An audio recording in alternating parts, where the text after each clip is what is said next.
लोग मैट्रिक्स का सवाल करेंगे। इसका थ्योरी हम लोग पढ़ लिए थे। आज जो है इसका हम लोग सवाल देखते हैं। सवाल क्या है पहला कि आव्यूह दिया हुआ है, इसका हमको क्या पूछ रहा है? आव्यूह की कोटि पूछ रहा है। आव्यूह की कोटि क्या होता है?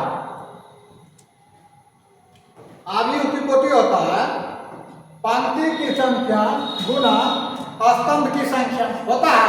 तो पंक्ति इसमें क्या है? पंक्ति इसमें देखिए R1 हुआ, R2 हुआ, R3 हुआ, फिर कॉलम देखिए C1 C2 C3 C4। मतलब क्या हो जाएगा? आव्यूह की कोटि पहला का हो जाएगा 3 × 4। पहले क्या लिखेंगे? पहले लिखेंगे पंक्ति की संख्या गुना दूसरा क्या लिखेंगे? स्तंभ की संख्या। अब देखिए दूसरा पूछ रहा है अवयवों की संख्या। अवयवों की संख्या क्या हो जाएगा? 3 × 4 मतलब 3 पंक्ति 4 स्तंभ, 4 3 12 हो जाएगा। अब तीसरा देखिए, तीसरा बोलेगा A13 का वैल्यू क्या होगा? A21 का वैल्यू क्या होगा? A33 का वैल्यू क्या होगा? देखिए A12 का मतलब क्या हुआ? यानी पहला पंक्ति और तीसरा स्तंभ। पहला पंक्ति तीसरा स्तंभ क्या होगा? 19 में आ गया, 19 हो जाएगा। फिर अब देखिए A21 का मतलब दूसरा पंक्ति और पहला स्तंभ 35 हो गया। फिर अब देखिए A33 का मतलब तीसरा पंक्ति और तीसरा स्तंभ तो क्या -5 है, -5 हो जाएगा। A23 का वैल्यू मतलब दूसरा पंक्ति और तीसरा स्तंभ 5/2 हो जाएगा। फिर इतना तक समझ गए होंगे? चलिए इतना तक समझ गए होंगे। तो अब जो है आज हम लोग आगे अब बढ़ते हैं। चलिए तो अब दूसरा सवाल देखिए। यदि किसी आव्यूह में 24 अवयव है तो इसकी संभव कोटियां कितनी हो सकती है? और इसका एक दूसरा भी सवाल है इसी में कि यदि इसमें 13 अवयव हो तो कोटि क्या होगा? तो देखिए कोटि कैसे निकालते हैं? कोटि निकालते हैं यानी पंक्ति की संख्या गुना स्तंभ की संख्या, ठीक? स्तंभ की संख्या। अब देखिए 24 को हम कैसे लिख सकते हैं? A गुना 24 लिख सकते हैं, ठीक? 2 गुना 24 लिख सकते हैं, 12 गुना 24। अब देखिए 3 गुना 8 मतलब 24 हो जाएगा, हाँ? 4 6 24 हो जाएगा, ठीक? 4 6 24। और अब देखिए इसको उल्टा करके लिखिए कि 24 गुना 1 भी तो हो सकता है, जब इसका उल्टा होता जाएगा।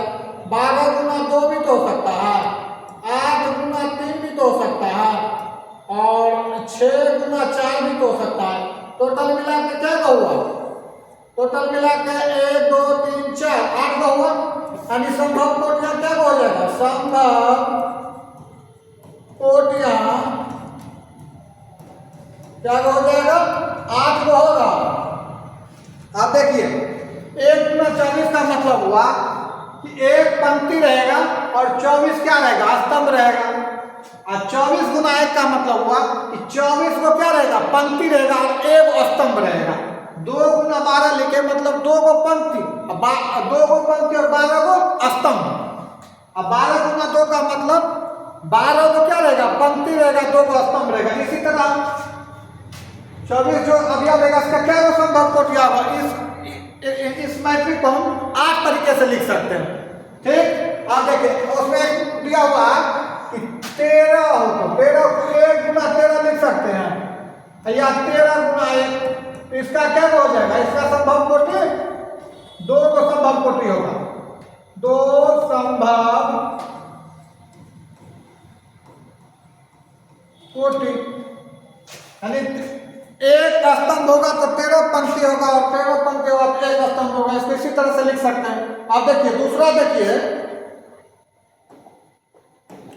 दूसरा कि यदि किसी आदमी 18 अवयव हो तो इसकी संभव कोटियां क्या? 18 अवयव रहेगा तो देखिए 18 को कैसे लिख सकते हैं?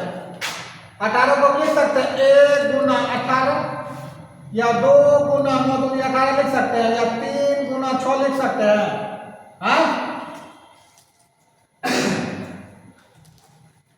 अब देखिए,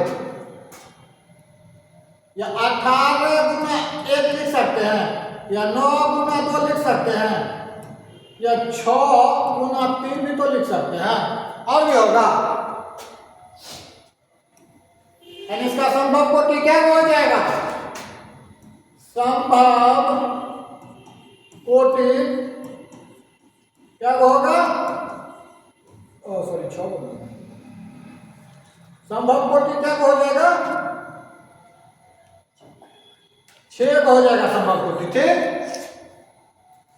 अब देखिए चौथा सवाल देखिए क्या दिया कि एक 2/2 का अवयव है जो मैट्रिक्स दिया ए बराबर ए आई जे की रचना कीजिए जिसके अवयव निम्नलिखित प्रकार के प्रदत्त हैं।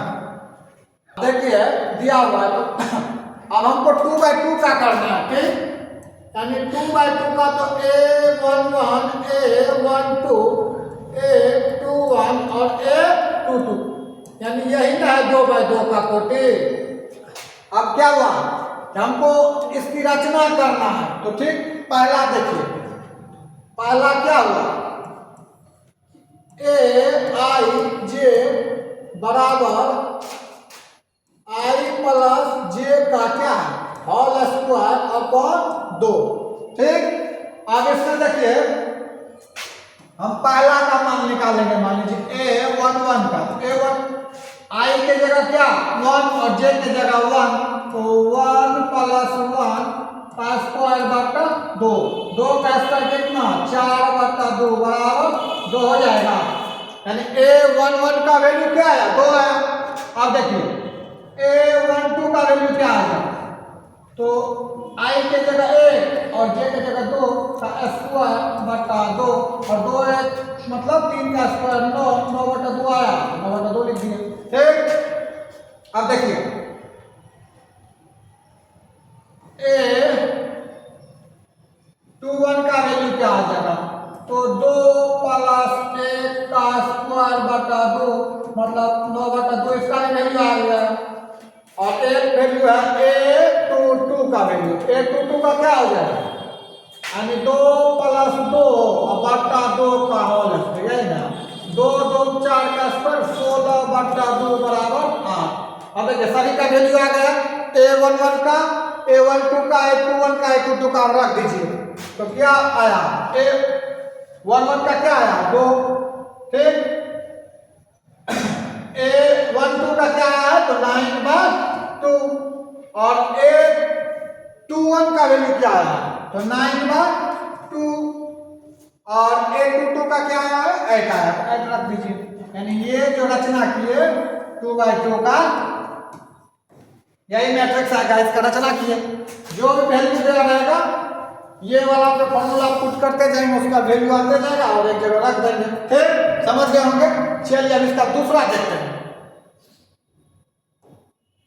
अब दूसरा देखिए कि क्या दिया हुआ है, ए आई जे बराबर क्या मतलब I/J, यही ना। अब देखिए इसका भी 2/2 का ही बनाना है, तो A11 का वैल्यू क्या आ जाएगा 1/1 बराबर 1 आएगा। A12 का वैल्यू क्या आ जाएगा, आई के जगह 1 जे के जगह 2 ना, 1/2 ही आ जाएगा।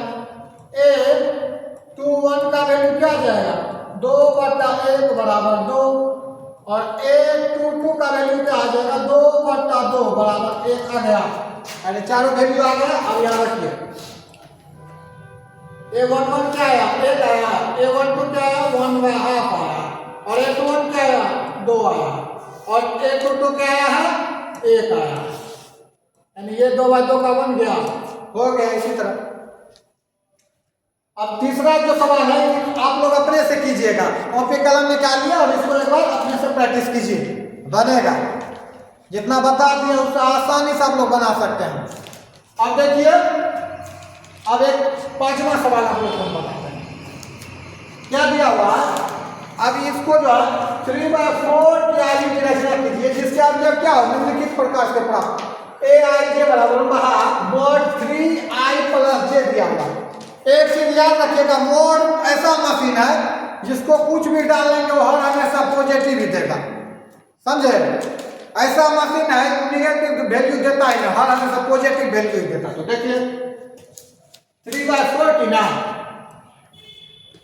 3/4 तो A11 A12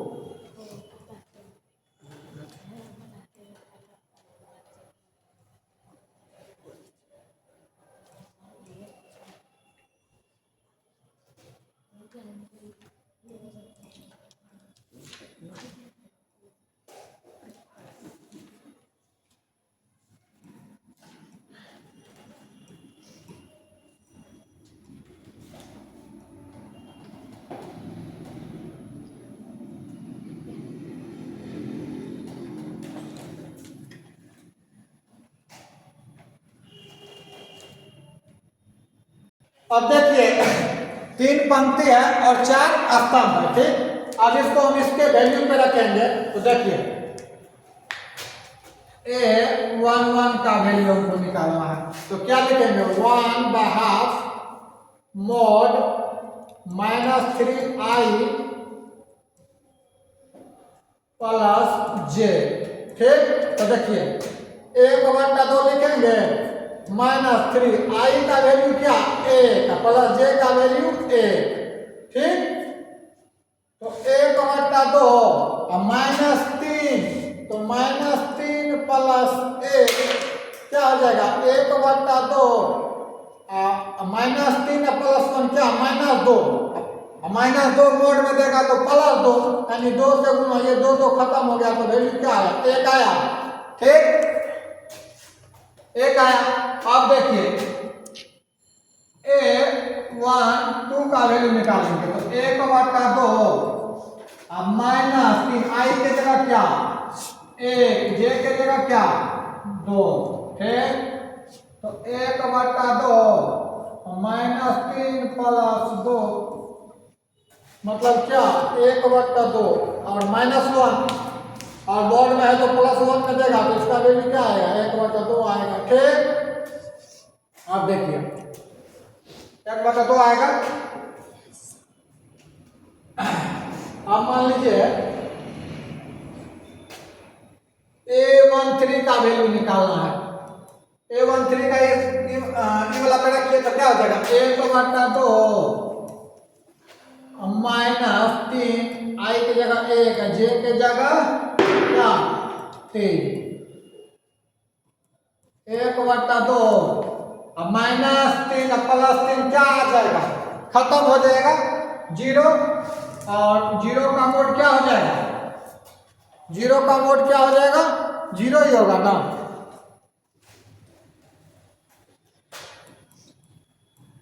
मतलब 0 हो गया, ठीक। अब देखिए A14 का वैल्यू इस पे रखेंगे 1/2 -3 गुना 1 + 4 मतलब 1/2 गुना 1 आएगा तो 1/2 हुआ, ठीक। अब देखिए A14 का वैल्यू आ गया A14 का वैल्यू आ गया। अब क्या है कि हम लोग A21 का वैल्यू निकालेंगे। बड़ा सवाल है, पहले वैल्यू लिख लेते हैं सबको डिलीट करके और फिर अब पहले वैल्यू लिख लीजिए। तो देखिए A11 का वैल्यू कितना आया A11 का वैल्यू कितना लाए हैं 1 लाए, 1 लीजिए। A12 का वैल्यू कितना आया है A12 का वैल्यू आ गया 1/2 A13 का वैल्यू कितना आया A13 का वैल्यू क्या आया है 0 तो 0। A14 का वैल्यू क्या आया है A14 का वैल्यू आया है कितना आया है A14 का वैल्यू कितना आया 1/2 आया 1/2 दीजिए, ठीक।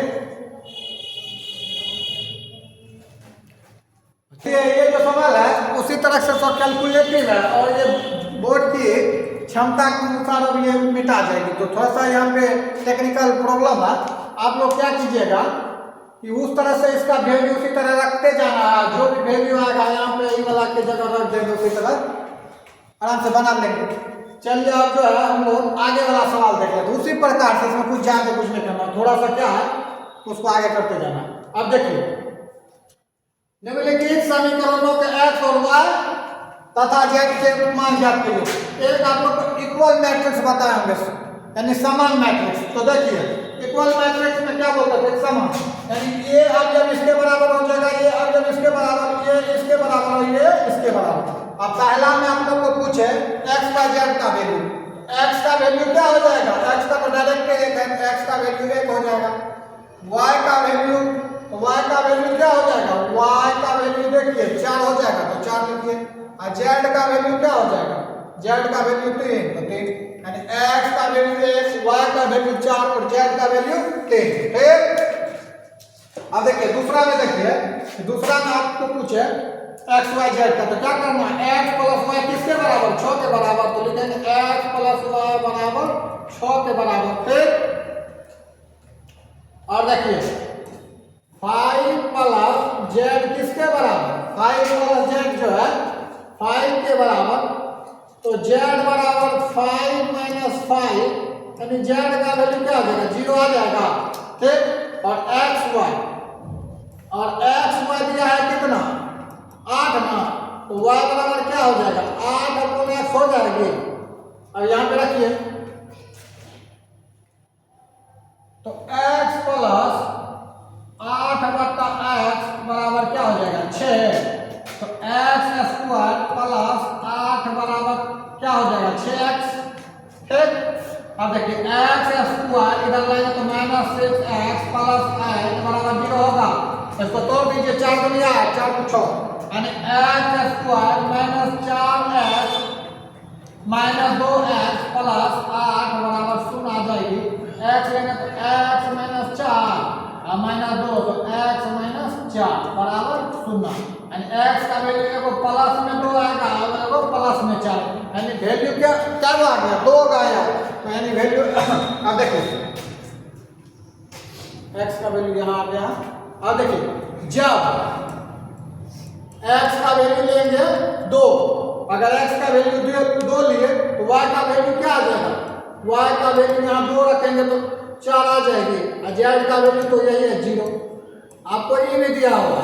और 1 दिया होगा जब x का वैल्यू क्या लेंगे 4, तो y की वैल्यू क्या आ जाएगी। अब देखिए x का वैल्यू 4 लिए तो y की वैल्यू इधर 6 में से 4 देंगे तो 2 आ जाएगी। और z का वैल्यू तो हर हमेशा क्या रहेगी, 0 ही रहेगी। ठीक, समझ गए होंगे, आशा करते हैं बहुत अच्छे तरीके से समझ रहे होंगे। चलिए तब अगला सवाल दिखाते हैं हम लोग को। देखिए ये भी उसी प्रकार x plus y plus z को क्या करेंगे, इसके बराबर कर देंगे, x z को इसके बराबर कर देंगे और y प्लस z को इसको बराबर कर देंगे। आसानी से हम लोग बना सकते हैं।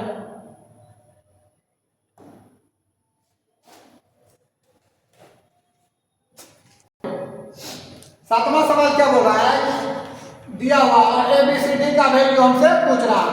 तो हम देखिए कैसे लिख सकते हैं इसको कि a माइनस बी बराबर क्या लिख सकते हैं, -1 और 2a माइनस बी बराबर क्या 0। ये पहला इक्वेशन मान लीजिए और इसको दूसरा मान लीजिए। ठीक, इधर देखिए 2a प्लस c बराबर क्या हो जाएगा 5 और 3c प्लस b बराबर कितना 13। इसको मानिए तीसरा और इसको मानिए चौथा। ठीक, अब देखिए आप लोग 10th में पढ़े होंगे कैसे आप विस्थापन विधि देखते होंगे। तो इसको माइनस कर देंगे, इसको प्लस कर देंगे, इसको माइनस, यानी b से b खत्म हो गया। माइनस a बराबर कितना -1, a का वैल्यू क्या आ जाएगा 1 आएगा। अब इसी में एक समीकरण 1 में रख दीजिए वैल्यू, समीकरण 1 में रखिए वैल्यू। तो a की जगह क्या a माइनस b बराबर -1, a की जगह 1 माइनस b बराबर -1, तो 1 इधर आ गया तो +1 बराबर इधर जाएगा +b, यानी b का वैल्यू क्या आएगा 2 आ गया। ठीक, अब देखिए समीकरण 3 में वैल्यू रखिए, समीकरण 3 में मान रखिए यानी 2, a की जगह क्या a का वैल्यू कितना लाए 1 प्लस c बराबर 5, यानी 2 प्लस c बराबर 5, तो c बराबर बराबर क्या आ जाएगा, 3 आ जाएगी। अब डी का वैल्यू ज्ञात करना है तो 3c प्लस b बराबर 13, समीकरण 4 से, ठीक। 3c प्लस b बराबर 13 हुआ। अब c के वैल्यू का जगह क्या रखेंगे, c का वैल्यू का 3, तो 3 गुना 3 प्लस b बराबर 13 हुआ। तो d बराबर 13 माइनस 9, 9 4 13, d का वैल्यू कितना आ गया, 4 आ गया। एक्स वाई जेड सभी का वैल्यू आ गया, ठीक। Sorry A B C D का वैल्यू आ गया, ठीक। चलिए अगला सवाल देखिए। अगला सवाल है, अगला सवाल को छोड़ दीजिए, इसका थोड़ा सा हम एक थ्योरी बताएंगे तो उसमें बताएंगे, ठीक। अभी इसको फिलहाल के लिए छोड़ देना, ठीक।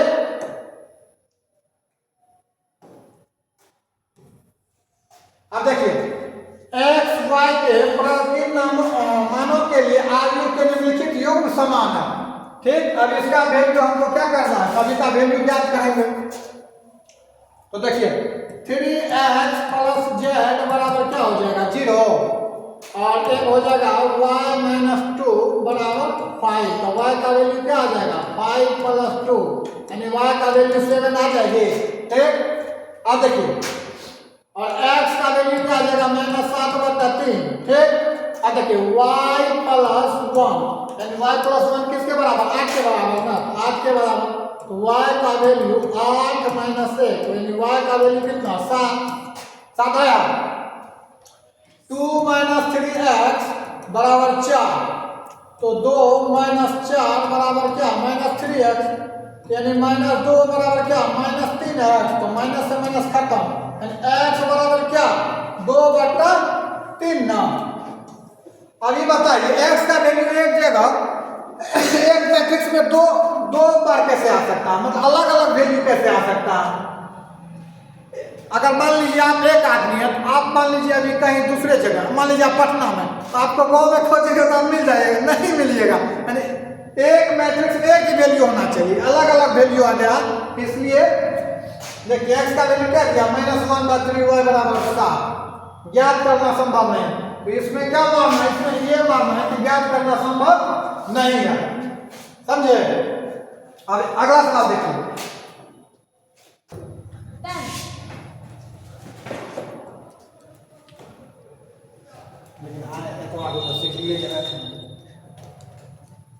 हाँ तो देखिए 3 × 3 कोटि के ऐसे आदमियों की कुल कितनी संख्या हो गई जिनके प्रत्येक प्रविष्टि क्या 0 1 हो। मतलब क्या है, इसका मतलब समझे।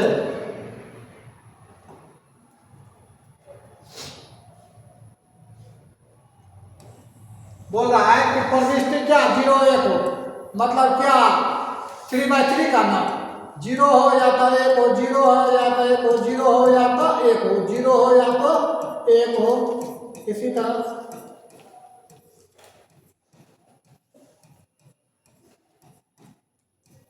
3/3 का हुआ, ठीक। बोला 3 × 3 कोटि के आदियों की कुल कितनी संख्या होगी जिनके प्रत्येक प्रविष्टि 0 या 1 हो। मतलब एक जगह बेस क्या बन रहा है, 2 का बन रहा है, ठीक। तो 2 क्या कोटि है, 9 गो, यानी अवयव की संख्या 2 के पावर 9 कर दो, इसका मतलब क्या हो, यानी 512 आएगा। यही वैल्यू आ गया। सॉल्यूशन बहुत अच्छे तरीके से आप लोग को समझ आ रहा होगा। अगर समझ में आ रहा है तो लाइक कीजिए, सब्सक्राइब कीजिए, और थोड़ा सा लाइक कर देने से क्या होता है कि हमको भी लगता है कि आप लोग को समझ में आ रहा है, ठीक। अगर अच्छा लगे तो इसका अगला वीडियो हम बहुत जल्द लेके आएंगे, ठीक। तब तक के लिए जय हिंद।